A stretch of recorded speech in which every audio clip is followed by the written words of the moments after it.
Welcome, welcome, one and all, to another episode of the Witness Titanic Podcast, a inquiry of sorts where we interview witnesses of Titanic's great story, from modern Titanic experts to even the survivors of the sinking. Through their testimony, we navigate the uncertain waters of the Titanic legend and uncover what actually happened in April of 1912 so that we might all ultimately witness Titanic ourselves. I've been refining that intro over the last year plus, and I think it's getting pretty good. Folks, I'm James. I'm your chairman for this inquiry.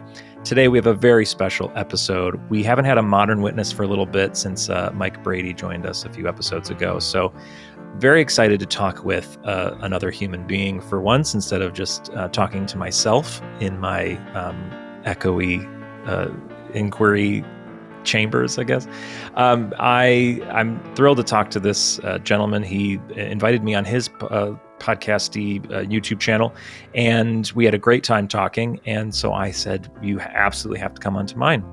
His name is Riccardo Rosi. He is an Italian Titanic researcher, historian, whatever you want to call our group of people, younger Titanic researchers, people who love Titanic and talking about Titanic, who are terrified to call themselves historians. He's got wonderful Italian Titanic content out there, and as you will hear in this episode, it's pretty hard to come by. Ricardo has written 2 books already, Titanic 401 Questions and Titanic Pictures of a Legend, and he's working on a 3rd book right now. So if you are an Italian-speaking person, definitely check out his stuff if you haven't already. Before we dive into the interview, please consider liking, subscribing, following, sharing, commenting, hearting, reviewing, anything that you can do to show your appreciation of the Witness Titanic pod. It does go a very long way towards making this thing continue for many witnesses to come. And then consider joining Patreon if you're interested in that sort of thing, supporting the podcast and getting some perks along the way. Without further ado, I will now send it over to myself an hour ago when I interviewed Ricardo. It was a really great interview, so I hope you like it.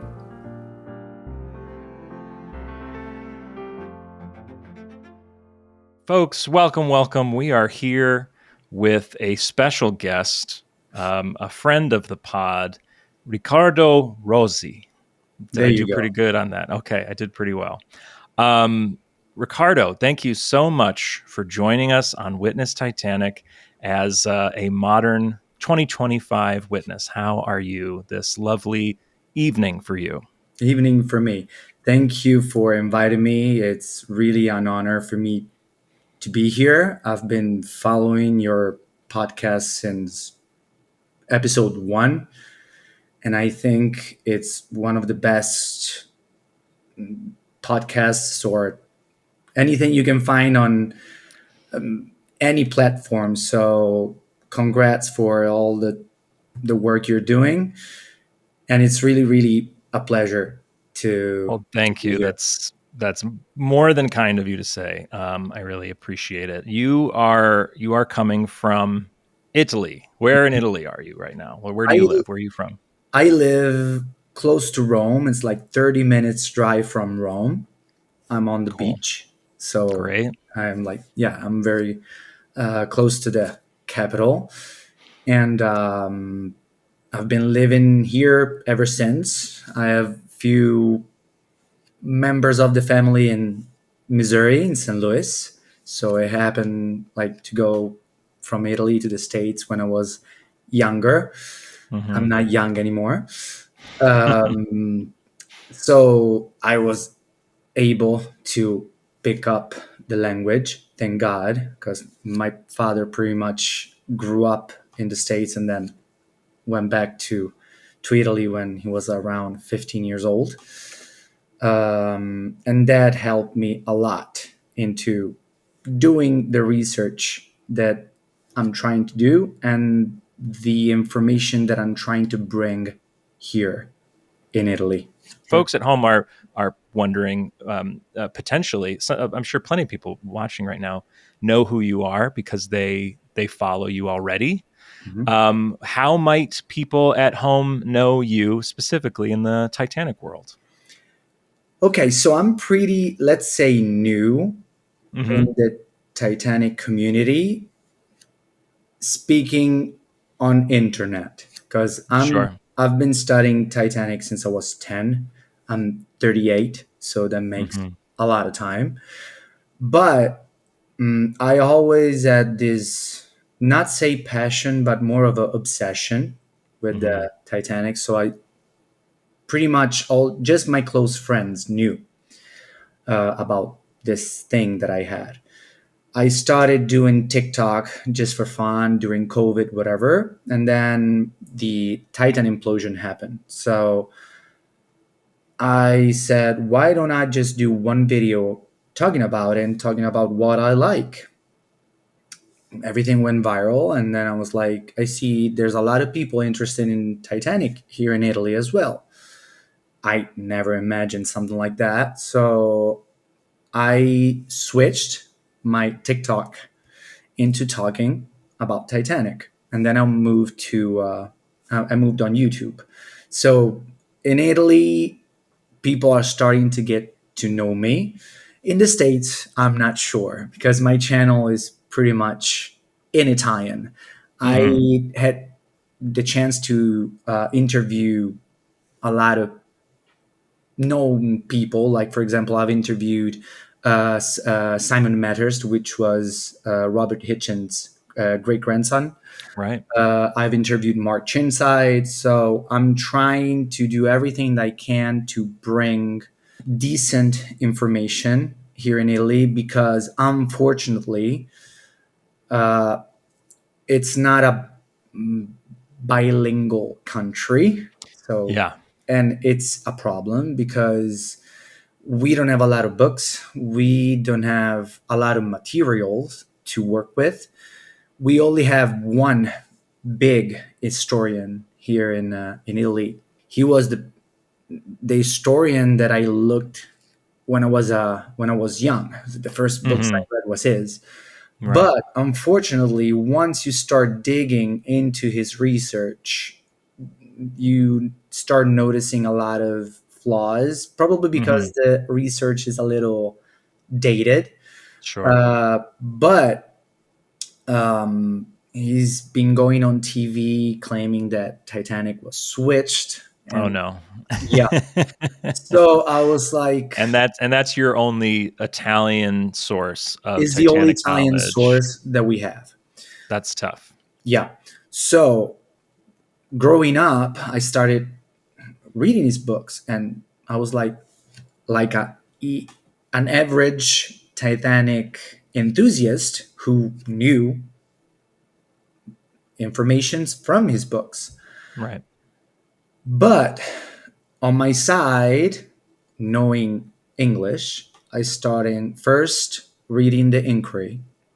Then I started doing deep research into how Titanic was actually built because I studied mechanical engineering. I've always been like interested in engines and building stuff. So I do scale modeling, I 3D print my ships.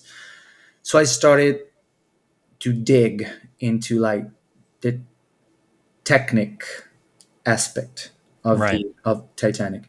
And that's when I started to notice that some things didn't add up with the things I used to read. From your one source of Italian Exactly. Titanic. Yeah.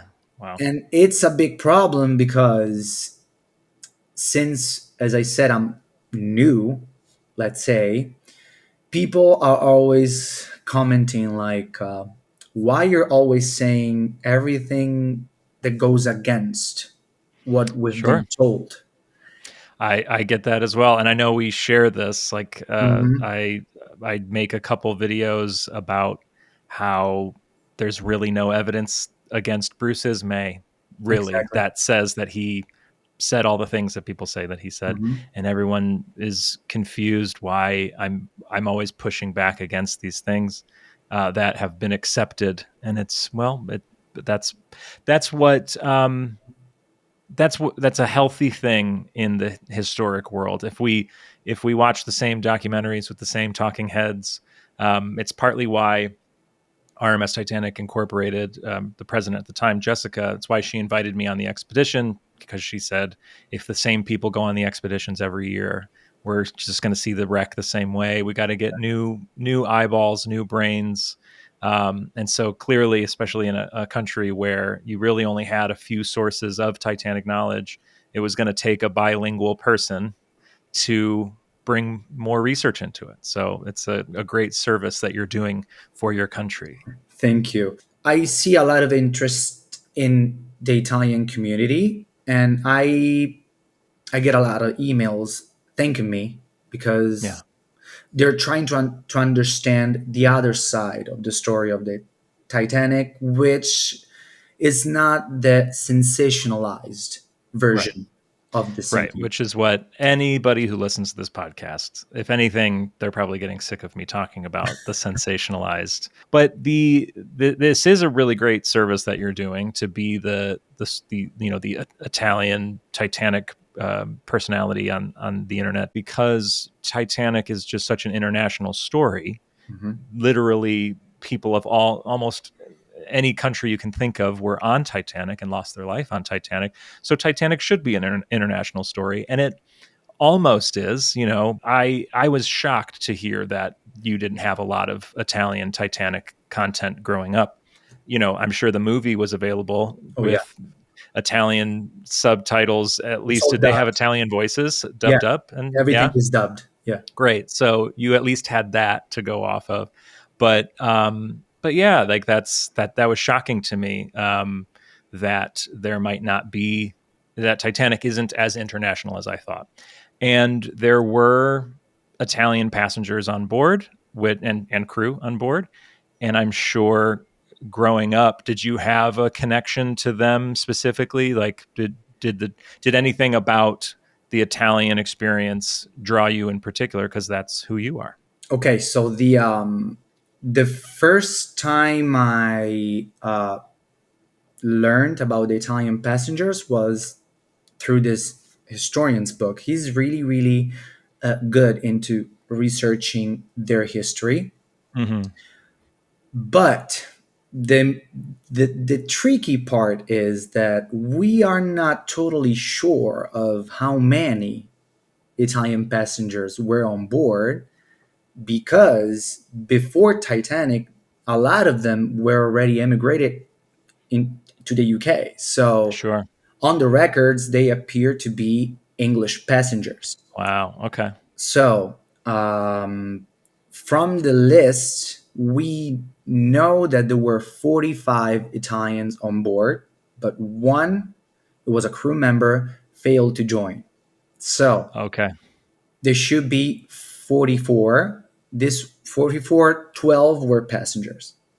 The rest pretty much all worked in the a la carte restaurant, which was directed by Luigi Gatti, which was an Italian. Probably the most famous Italian on board would have to Yeah, be Gatti, and it. Italy and food. So Yes, exactly. Italy, food, and then the name Gatti is very obviously Italian to even us in the States, and it also helps that he is one of the few bodies that were recovered, and he's yes, buried in Halifax. And yes, I was able, anybody who's been to Halifax to see the cemeteries there. If you've been to the Fairview Lawn Cemetery, you've seen where the most famous Italian on Titanic is currently resting, which is. Adds to his Mhm. story a little bit. The trickier part is because on the list we know that these 45 were actual Italians on board, but not all of them were actually born in Italy. So they're listed as Italians, but for example, Victor Giglio, Mm-hmm. which was Guggenheim's Manservant. manservant, Mm-hmm. he had an Italian father and an Egyptian mother, but he was Wow. born in Liverpool. But So what is he? Like that's he's fascinating. listed as Yeah. Italian, and that's Okay. why it's so fun sometimes to do this kind of research, because I always point out my example, my family.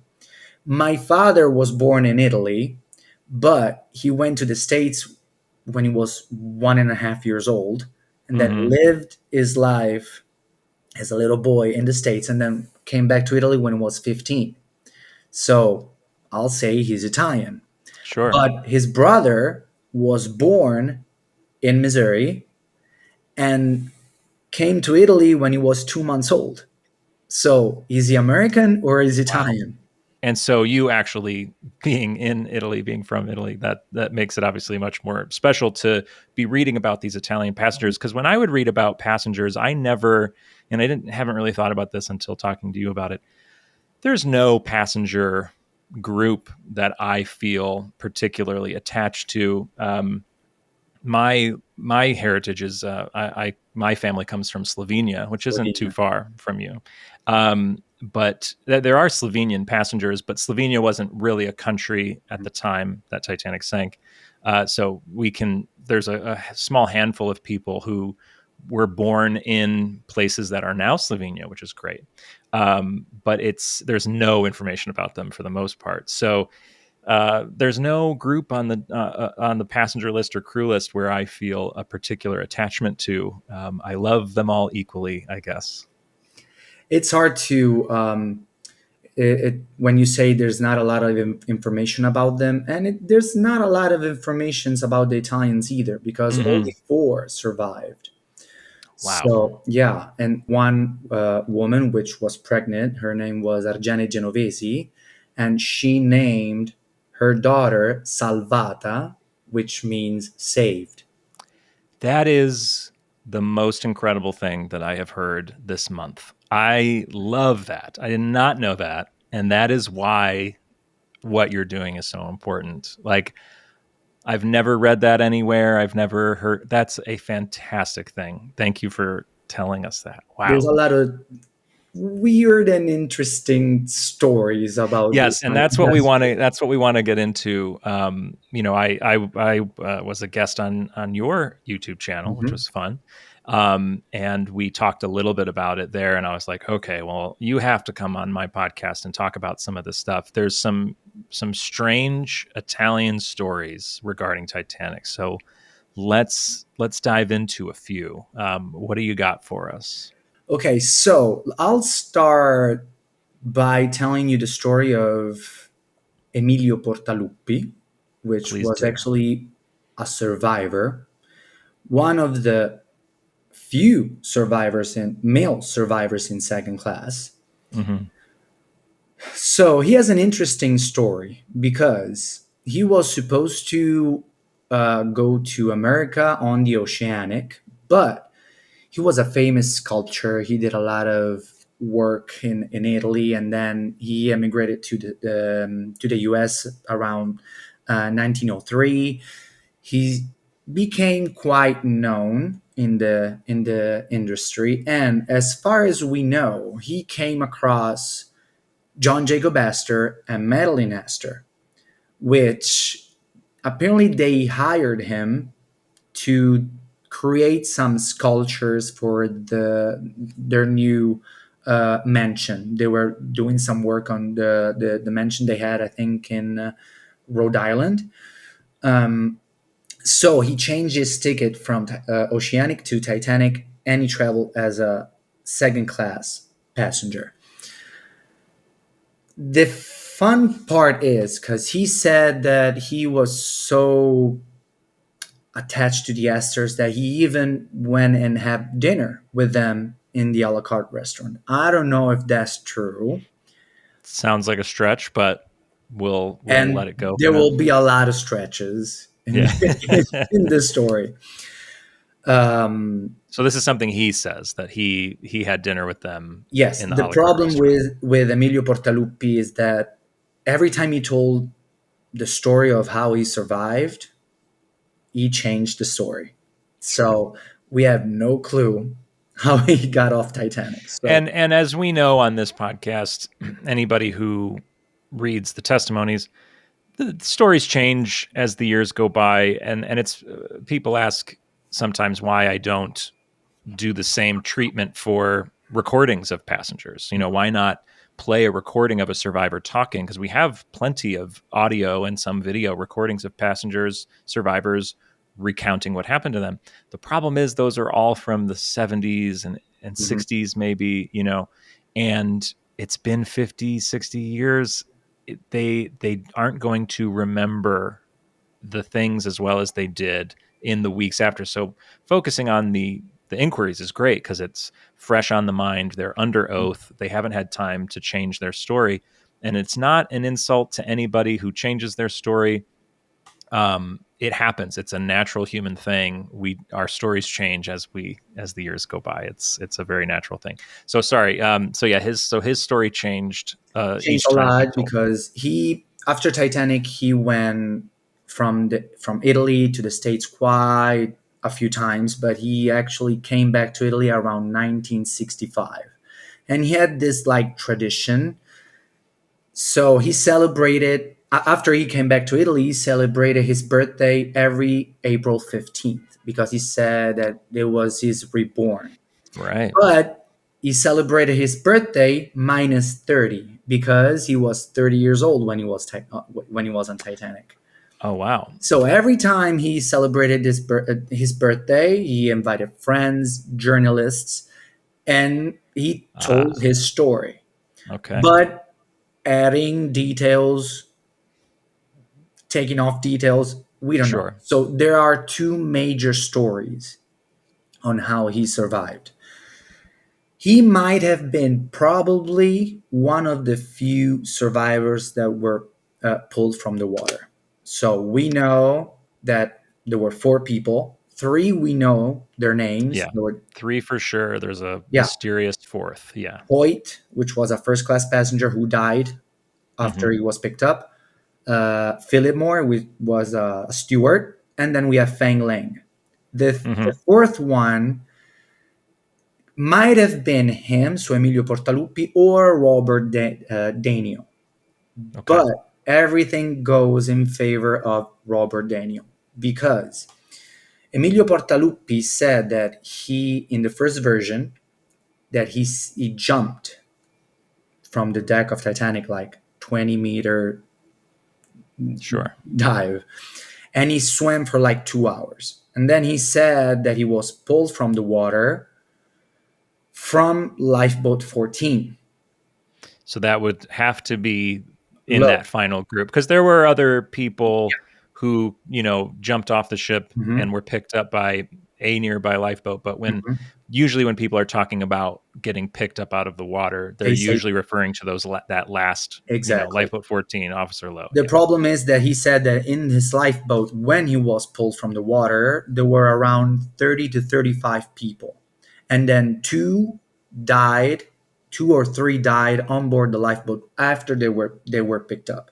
So Okay. that leads that That it does not line up, right? exactly. Officer Lowe put together a skeleton Mhm. crew to go back, so Yeah. he would have been pulled into a lifeboat of 10 people, maybe, Mhm. or I'm sure the actual number's out there, but I'm pretty sure it's not 30. Yeah. In the second story, he said that he jumped from Titanic and then he was rescued by a lifeboat which had Madeline Esther inside. So that points to lifeboat number 4, which had Right. 33 passengers Okay. on board and two actually died on board. So Okay. that might be That the checks case. out. But Yeah. th- that's why I mentioned Madeline Astor because he always stated that there might have been something going on between him and Madeline Astor. It's like a soap opera. Yeah, exactly. So he said that there was some romance going on, maybe while he was doing this work for their house, or we Right. don't know. But the odds were that he was in the water, and he said that it was actually Madeline Astor herself who told the crew to go rescue him because she was apparently in love with him. Right. That's a stretch for It's a sure. stretch. Next, you're going to tell me that Madeline Astor was actually expecting his child It's and just, not JJ's. we don't know, Who but knows? Who knows? Italians can be pretty wild in their stories. So, Yeah. so we will never know for sure. But Hmm. that's the thing that he always said. I mean, one of the few things he always said. Right. Yeah, but we will never know for sure. So we A have no clue how he survived. fantastic. I can pretty much guarantee 99% of the people listening to this have never heard that story. You touched on this story last time we talked, and I had clearly never heard it.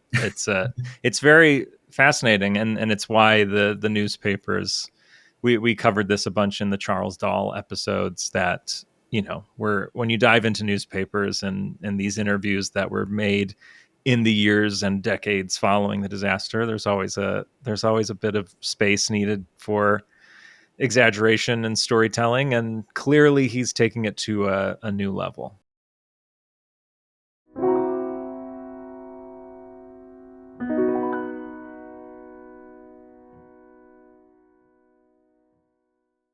Was Yes, there? this was something I wanted to touch on before we wrapped up this episode. It's a fascinating thing, and unfortunately there will be people who comment on this video. Maybe they won't, because I'm going to say it now, but um, anytime I've brought up racism or toxic masculinity, or these words that tend to send certain people over the edge because they feel attacked by them somehow, like, just because I'm saying we're about to have a discussion about racism on this episode, that does not mean that you, the viewer, are racist. Okay. Just No, no, like, no, no, not at all. we're just talking about it.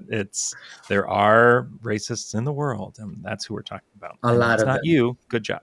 So anyway, but yes, so on that topic, back in 1912, as I've said in previous episodes, the racism of the day was to just refer to everybody as Italian. Hmm. It was, if you had slightly darker skin than all the pasty British and American rich millionaires who were at the time, it was sort of seen as a certain status, that if you are particularly a woman of the most white complexion possible, and your hands were as unworn as possible, it meant that you had a life of not working. You had a life of staying indoors and resting, and that was a sign of wealth, and that's been the case in many eras of human history.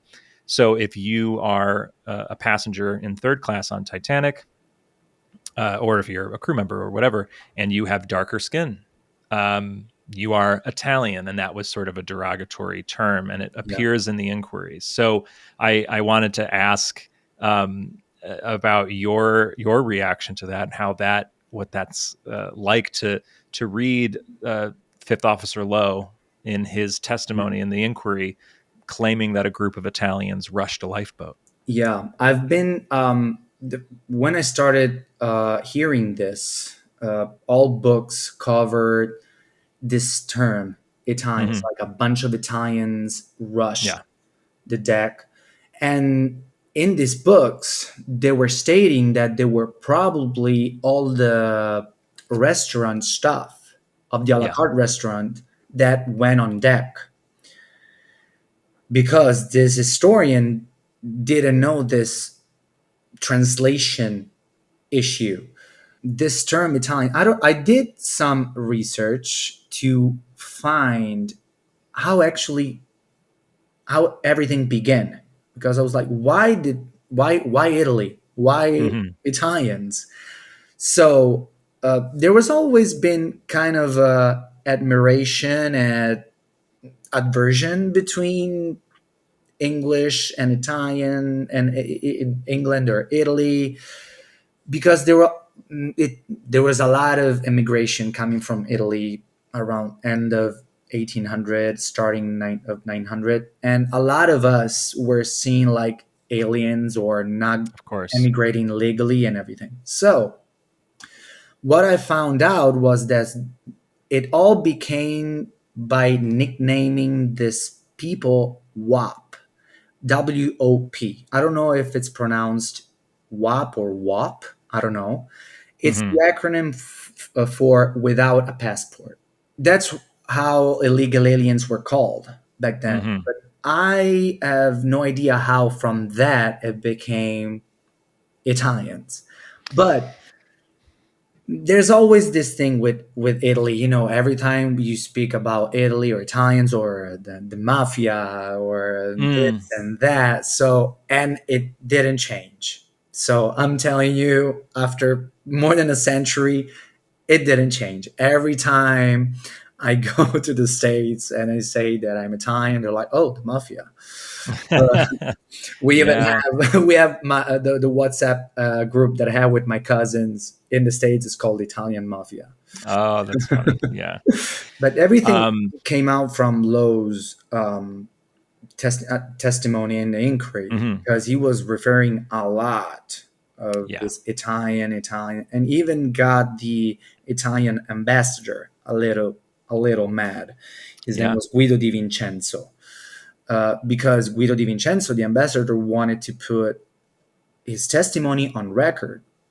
And Lowe was like, hold on a second. I was referring to Italians as Latinos or not British. Yes. I wasn't trying to put like claims on the nation itself. But we've seen more than once from Lowe's testimony that he was a little bit racist. Even Hmm. when he rescued Feng Lang, the Chinese Right. passenger, he almost didn't want to He rescue didn't him. want to. Yeah, but he did. And He was shocked I when he guess pulled him off and he in started rowing. yes, And he's like, I'll in save his a defense, hundred he times was for him. yes, he was impressed by the Chinese passenger, which is good.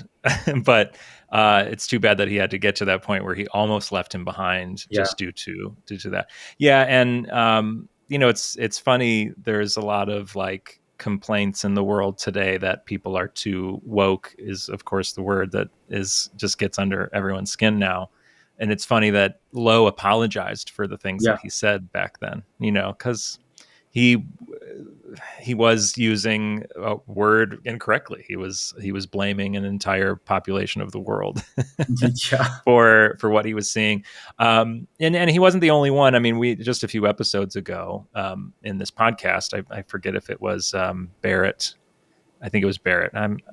Yeah, I think so. Anyway, people will remember.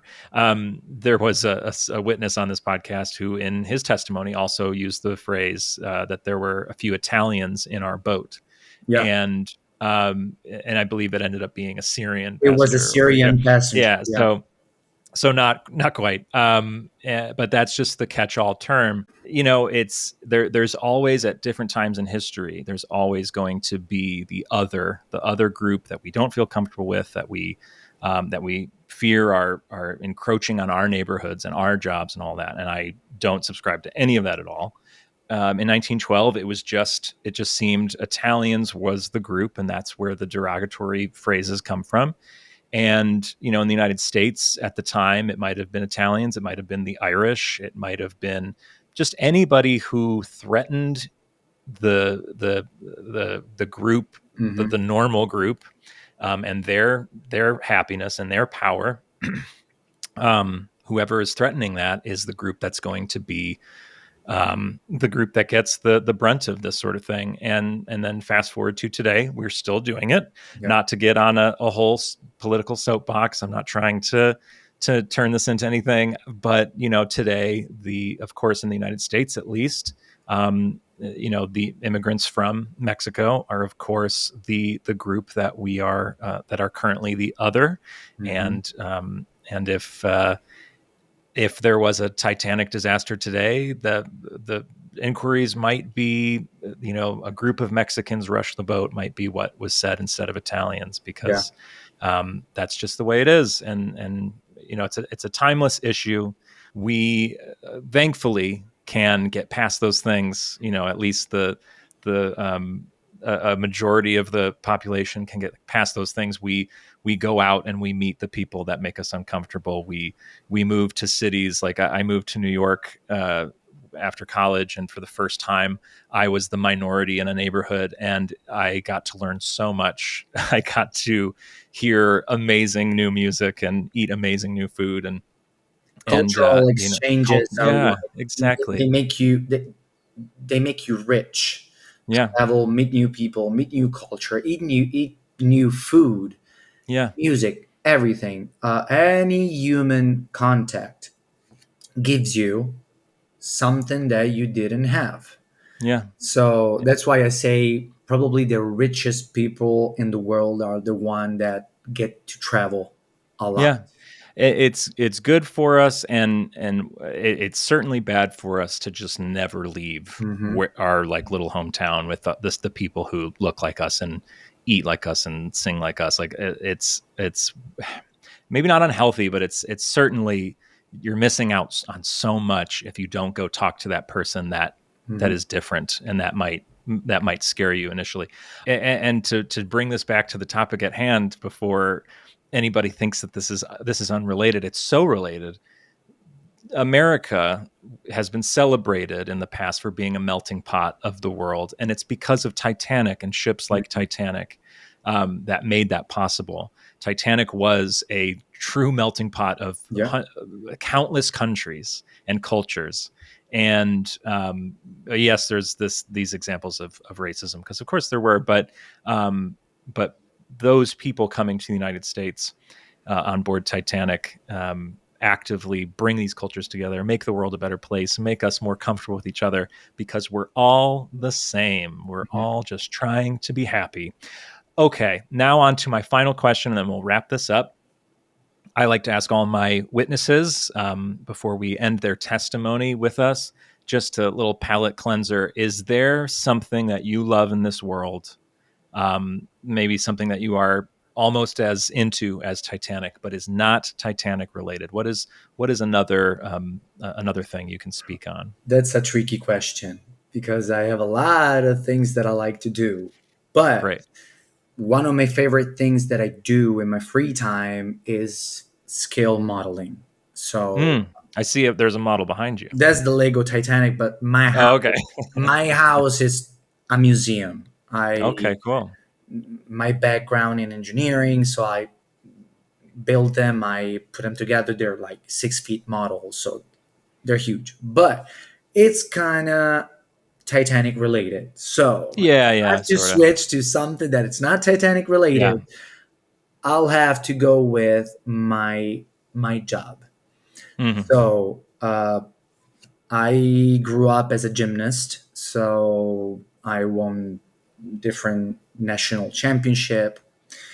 And then after studying engineering, everything just went back to sport. So I became a fitness instructor, personal training. I opened up my own gym. So th- working out, it's something that I really enjoy, Hmm. that relaxes me. And as I say, you don't work one day in your life when you do something that you love. Of course. So if I have to pick something that is actually not Titanic related, I'll say my job. That's great. I wish I shared your love of working out. I do not, and it's becoming a problem. The older I get, I need to be more fit. So I will visit Rome Mhm. again and actually enjoy it. And you can come out, and we'll have some wonderful food, and Of you can course. give me some pointers in the gym. Where can people find you? I know you're mostly Italian speaking content, but you post plenty of visuals of things. So where can people find you out there in Okay, Italy? you can find me on YouTube searching Titan Rick or Hmm. Curiositanic. There's a lot of Italian content inside, but most of the interviews that I have with historians are in English. So Great. That's true. Yeah. you can find the interview, even your interview. It's on my Right. channel, and it's Yeah. in English with subtitles. But so even English speaking can hear it. I go on TikTok with Titan Rick or Curiositanic as well, and that's pretty much it. So TikTok on Right. YouTube is the same name. You find me anywhere. Well, thank you so much for doing this. You invited me on your channel, and I was so grateful for the invite. And I didn't think about necessarily having you on as a guest or anything. We didn't know each other too well, but we had such a great talk on your channel. I thought, well, this is a no-brainer. I've absolutely must have you on, and I'm so glad that I did, because this was a great hour. Thank you for being here. We will talk again soon, and keep doing what you're doing out there in Italy, and bringing some sensible Titanic storytelling to people who want it. Thank you for having me. It's been an amazing time. Time flew by, and it was such an honor. Thank you very, very much.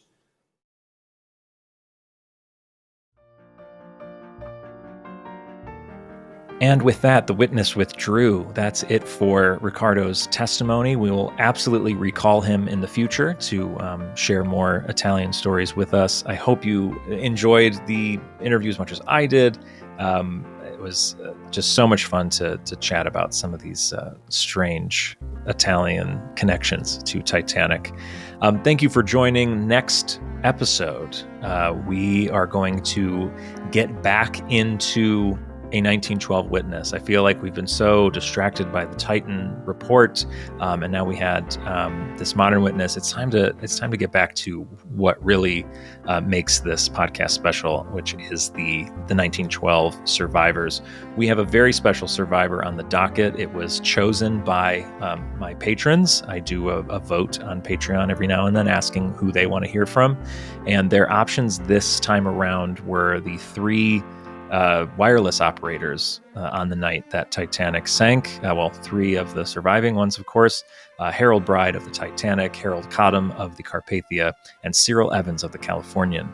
So next week, you will find out who did they pick. It's not much of a surprise, but we'll see you then.